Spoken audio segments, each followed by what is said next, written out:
Okay, what we have here is a 1961 Les Paul Custom, 3 pickups that have been seen and proven to be patent applied for us, and it's very, very nice, very clean. The report of our former head of repair, Lee Riaiello, is that this has patent applied for pickups. The pot codes are 134-6043, which is Central Lab 43rd week in 1960. The electronics are correct. One solder joint was disturbed around the back of the volume pot. The knobs are original, the tuners are original, and the nut is original. Can we close up on the volume pot? It has the little solder added. Right there. While we have in this position, we would like to point out to you that we don't believe that this has been refinished because the edges of the cavity are sharp, and you can't, once you do any kind of refinishing, you lose the sharpness on the edges, on the borders, on the contours, and the cavity cover area. Now, one thing was done. And that was, there was a crack, fairly long crack. It ran from the side of the guitar under the screw for the strap pin and then around to the other side. It was in the body, not the neck. And we sent this out to a very, very good shop in Ohio who does pot refinishing for us, and they did a yeoman's job to look at the guitar. You would have a very hard time even knowing that that was done. There's also an old strap pin hole in the heel that was taken out. Now we're going to turn the lights out and black light it.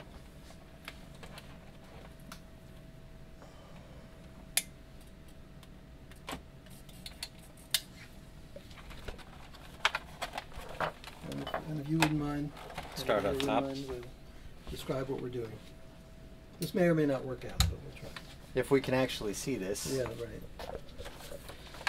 Now the headstock, because it's black, glows beautifully. That's called luminescence, and it does a great job of it. Now, you can tell it on dark finishes. You can certainly tell it on sunburst finishes, on fenders. But what we're going to find is that on the white finish, it's very, very difficult to get it to black light the way that dark finish is black light. Green doesn't necessarily come out as green on lighter finishes with nitrous cellulose. But one thing it will do is it will show you disruptions. Yes. So, what are we seeing, if anything? Well, we can see that the pots are, caps on the pops are real. Yeah. Clearly. Mm-hmm. On the back here. Along the edges, which was worn, there could be, looks like touch-up along the side where the wear occurs. I'm going to just show you with the light on first. And that should be... Just so you could see it. Mm-hmm. You could see all along here bare wood, and I don't know if you're going to see with the light off, but when you blacklight, you could see these areas were touched up. Right along here, here. Okay. Turn it on its back. I think we lost a screw there. I thought I heard it hit the floor. We'll look from there. That's okay.